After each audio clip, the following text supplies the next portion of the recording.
여러분 안녕하십니까? 편안한 휴일 잘 보내고 계셨지요? 오늘은 마무리하는 밤이 되었는데 낮에 물을 주고 영상을 촬영한 내용을 화면에 글씨의 내용과 같이 잠시 한국자생출란 황산반 그리고 이제 보이기 시작하는 신화 그리고 물을 간주하면서 나름대로의 지금의 시점에서 어떤 부분들을 체크하고 재배에 신경을 써야 되는지에 대해서 잠시 설명을 올려보려고 합니다. 지금 보시는 영상의 화분의 난초는 충청남도 보령에서 산채된 잎변의 서반의 무늬가 약간씩 불규칙적으로 들어있고 잎 끝으로 산반도 들어있으며 골이 깊고 그리고 상당히 빳빳한 잎의 특성을 가지고 있는 잎변에 또 어떤 부위는 또 한엽성의 잎을 보이고 있는 그런 난초입니다. 오른쪽 상단에 첫 꽃을 보았을 때의 황산반의 모습입니다. 그리고 지금까지 이 난초의 꽃을 보지를 못했습니다. 제가 밑에 토를 달아 올린 내용이 이렇습니다. 산채 여배품을 재배하는 에란이는 꿈을 꿉니다. 네, 모든 에란인들의 난실에는 기본적으로 3평에서 5평 정도의 난실을 운영하고 약 400에서 500분 정도의 화분을 난초를 키우고 있습니다. 그 중에는 꽃을 이미 확인한 명품이나 나름대로의 소중하게 여기는 꽃난들을 키우고 계십니다. 저 역시도 마찬가지지만 특별히 관심을 갖고 꿈을 꾸는 난초가 있습니다. 언젠가는 지금까지 알려지지 않은 그런 품종의 꽃 그리고 새로운 신화의 여배를 보려고 하는 것입니다. 이것이 난초 재배를 계속 유지하게 되는 이유이기도 합니다. 라벨을 보시듯이 충남 보령에서 산채된 제가 예명을 옥현이라고 지었는데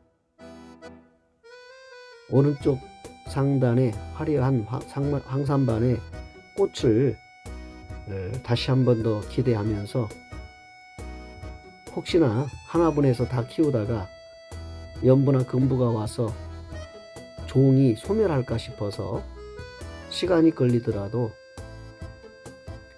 분촉을 하고 재배에 들어갔습니다. 2촉씩 해서 이제 5 화분의 난초를 키우고 있습니다. 신화의 모습이 아름답고 잎변의 단엽성의 잎변의 모습을 보이고 있기 때문에 오른쪽 상단의 꽃과 같은 화려한 무늬를 다시 한번 보기 위해서 번식을 하고 있는 것입니다. 그래서 제가 희소성이 높은 모든 분들이 소장하고 싶은 그런 화해의 꽃을 다시 한 번 더 제 난실에서 확인하고 싶은 마음에 판매하지 않고 번식하며 꿈을 꾸며 재배하고 있는 것입니다. 현실이 아닌 꿈으로 끝날 수도 있지만 그러나 모든 에란인들의 난실에 무명의 여배품을 키우는 이유가 바로 한국 자생출란의 희소성이 높은 새로운 품종의 꽃이나 여배품을 조할 수 있는 본인만의 특별한 기회가 주어지기를 바라는 것입니다. 저 역시도 그래서 이 난초를 꽃을 볼 때까지 키우려고 합니다. 현재 10촉 정도 작은 띠때까지 됩니다만은 일단 보여드리는 것은 8촉에 2촉씩 이렇게 작년에 나름대로의 성장을 보여준 난초들을 보여드립니다. 이제 여기서 금년에 여름에 신화가 2촉 이상 올라올 것입니다. 그러면 금년 가을 되면 4촉이 되겠죠. 그래서 내후년에는 아마도 꽃을 달아주지 않겠나 싶습니다. 보통 잎이 작아도 잎장이 5장이 되고 벌부가 가구경 벌부가 어느 정도의 크기로 성장을 하게 되면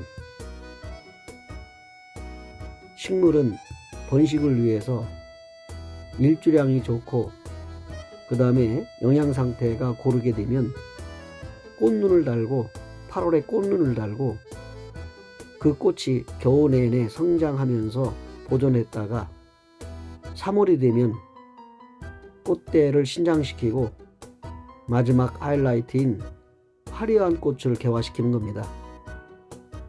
그때 본연의 모습을 볼 수도 있지만 재배하는 에란인들은 8월 달에 수태를 올리고 10월 달에 꽃대를 씌워서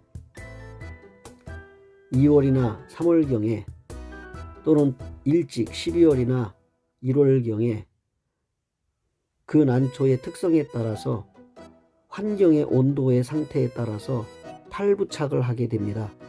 그렇게 되면 꽃색이 달라지고 본연에 가지고 있는 DNA의 꽃을 그 식물은 보여주게 되는 것입니다.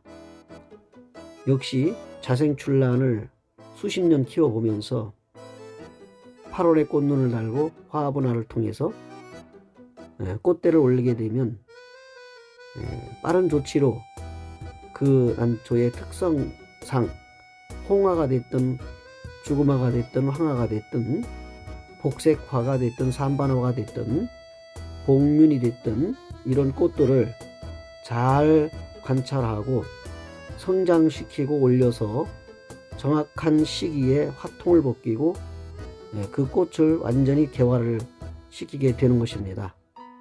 많은 시행착오를 겪고 거기에 대한 노하우를 공유해서 이제는 화색이 좋은 꽃대를 개화시키기 위해서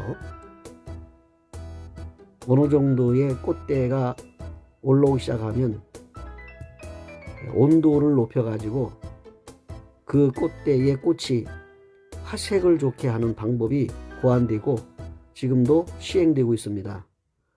여러 가지 꽃색에 따라서 화형에 따라서 또 화질에 따라서 다르겠지만 나름대로 소장하고 있는 난초의 특성을 아는 에란이는 여러 가지의 방법과 색과 형태에 따라서 나름대로 꿈을 꾸는 최상의 꽃, 최상의 신화를 보존하고 개화를 시켜서 전시회를 통해 세상에 알리고 그 꽃으로서 평가를 받게 되는 것입니다.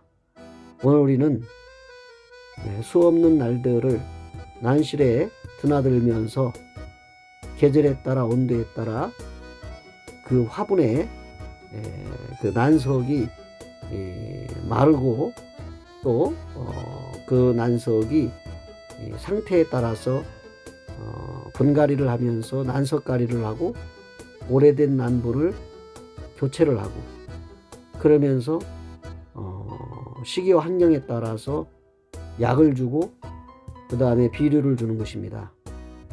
수영을 잡고 그 수영을 잘 잡아서 정면에서 보았을 때 관상미가 있도록 키우고 여배품의 전시회와 화해품의 전시회에서 높은 평가를 받기를 기대하는 것입니다. 이렇게 많은 평가를 많은 사람들에게 객관적으로 받았을 때에는 그 가치가 상승하게 되는 것입니다. 지금 보시는 신화가 있습니다. 신라입니다. 신라. 단엽봉륜 신라의 신화가 보이기 시작합니다.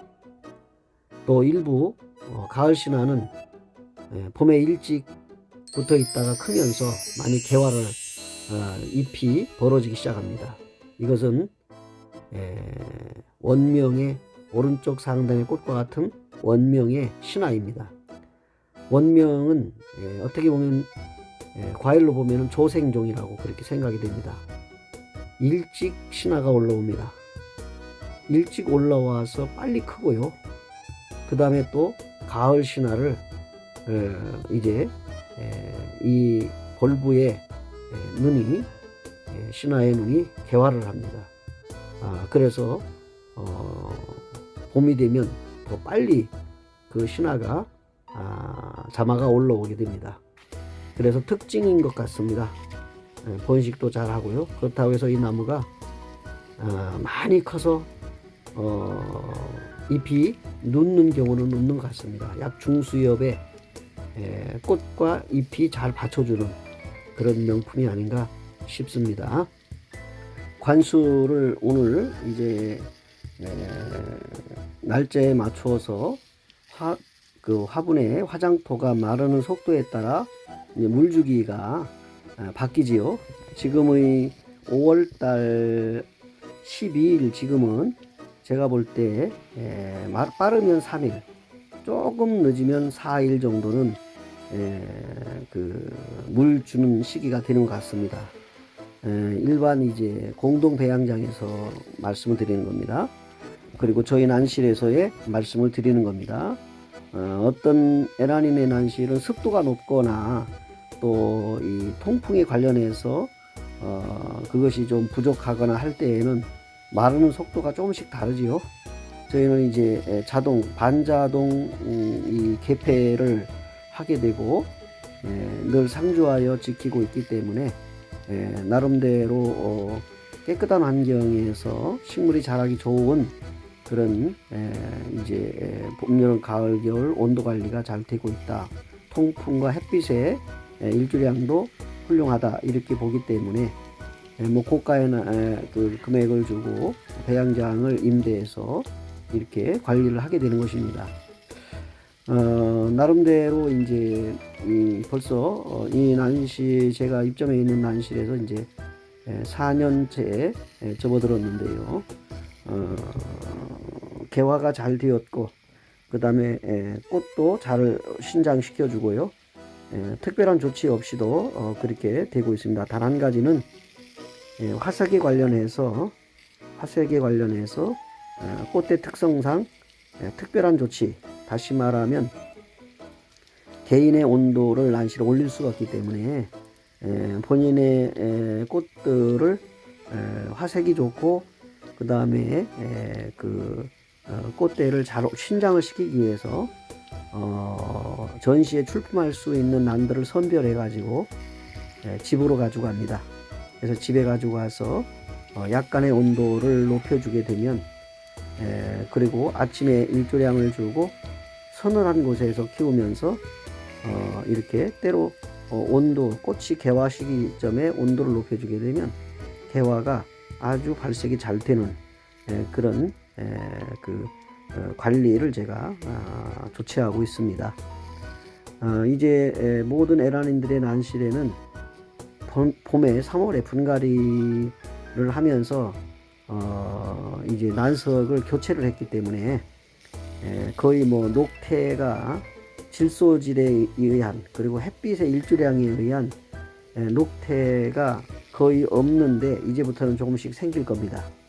그래서 보이는 화장토가 그 안에 있는 마감케이 고형 비료로 인해서 그리고 유기질 비료를 이제 질소질을 주게 되면서 서서히 일조량에 따라서 온도에 따라서 이제 화장토가 녹태가 끼게 됩니다. 그렇다고 해서 수시로 그것을 바꿔주려고 너무나 지나치게 깨끗하게 하려고 하면 안 됩니다. 신화가 올라오는 시기이기 때문에 자극을 주게 되면 신화가 움츠리게 되고요. 또 그것이 또 심하게 되면 뿌리의 생장점이 멈추게 되고, 그러면서 마디가 생기게 되는 것이지요. 뭐 겨울에 뭐 이렇게 신화가 멈추게 되면 뿌리의 생장도 멈추게 되면서 마디도 생기는 거지만, 급속도로 온도를 높여 가지고 식물이 급속도로 성장하게 되면 뿌리의 마디가 없어집니다. 없어지고 그냥 길게 그렇게 자라는 것을 볼 수가 있어요. 뿌리만 봐도 이 식물이 사계절을 정상적인 온도에서 자랐는지, 아니면은 급속도로 인큐베이터에서 온도를 높여 가지고 그렇게 신화를 받고 생장을 시켰는지를 나름대로 평가를 할 수가 있게 됩니다. 그리고 이제 벌브의 상태도 그렇게 단단하지 않고요, 굵지 않습니다. 여러 가지의 경험상 식물을 보는 정상적인 햇빛과 통풍을 시키고 마름에 의한, 화장토가 마름에 의한 물주기를, 또 비료와 살균 살충과 그 다음에 이제 난실의 청결을 유지하면서 이렇게 키운 자연 난초처럼 키운 그런 특별히 난초의 식물은 이제 오랜 경험을 통해서 보면 이것이 산치품인지, 이것이 중국산인지, 또는 이것이 속성으로 재배한 것인지를 어느 정도는 거의 맞출 수가 있는 것입니다. 잎을 보아도 꽃을 예상하지요. 잎의 모양과 형태를 봐도 이 꽃은 어떤 꽃이 필 것이다 라는 예상을 하게 되고요. 심지어 꽃새까지도 구별을 하게 되죠. 100%는 아니지만요. 쉽게 말씀드리면, 산에서 산책을 갔다가 어느 난초를 보았는데, 그 난초의 잎의 무늬가 뭔가 병이 든 것처럼 얼룩덜룩한 그런 모양이나 색상을 보이게 됩니다. 그렇게 되면은 얘는 경험상 이런 잎의 무늬는 홍화가 피더라, 그렇게 이제 짐작을 하게 되죠. 그러면 이제 사실 그게 장애가 아니고 무늬일 경우에는 거의가 그런 짙은 죽음, 홍죽음이나 홍화의 꽃을 피우는 경우가 허다했기 때문입니다. 그리고 이제 서나 서반의 그런 문양이 보이는, 즉 진청 녹색이 아닌 그런 무늬가 보일 때에는 또 이런 식물의 잎에서는 황화가 피더라, 이렇게 짐작을 하죠. 그럼 거의 그런 경우가 많습니다. 그리고 이제 잎의 무늬 중에 산반이라든지 복륜이라든지 이런 잎의 무늬를 보면 꽃을 짐작하고 예상을 하게 됩니다. 그 중에서도 이것은 복륜화가 피겠구나, 이건 산반화가 피겠구나, 이건 뭐 황화나 내지는 이제 홍화가 피겠구나 하지만 예상은 하지만 더 집중해서 보는 것이 잎성입니다. 잎성. 말하자면 잎이 어떤 형태와 모양을 갖고 있느냐에 따라서 이 난초는 홍화가 필 것 같고, 홍화가 피어도 잎을 보니까 원판이나 매판이나 두화가 피겠다, 이렇게 예상을 하게 됩니다. 거의 이게 맞아떨어지는 것이 지금까지 경험상 피웠던 예가 있기 때문에 그렇습니다. 지금 제가 난실 바닥을 청소하지 않습니까? 지금 서서히 이제 이끼가 끼고요. 그 다음에 이끼가 끼면서 여러 가지 곰팡이라든지 또 식물에 좋지 않은 그런 균들이 자생을 하게 됩니다. 활성도가 높아지는 게 온도와 관련이 있기 때문입니다. 그렇기 때문에 깨끗하게 청결하게 하셔야 되고, 이제 씻어서 안 될 경우에는 공업용 락스를 조심스럽게 그 조루를 특별히 하나 선택해서 5대5로 타가지고 바닥에 뿌려줍니다. 그렇게 되면 모든 벌레라든지 또는 풀이라든지 이끼라든지 이런 것들이 다 죽게 됩니다. 그렇기 때문에 항상 이제 지금부터는 바닥을 관리 잘 하셔야 되고, 올여름에도 성공 재배하시기 바랍니다. 끝까지 시청해 주신 여러분 고맙습니다. 편안히 쉬시기 바랍니다.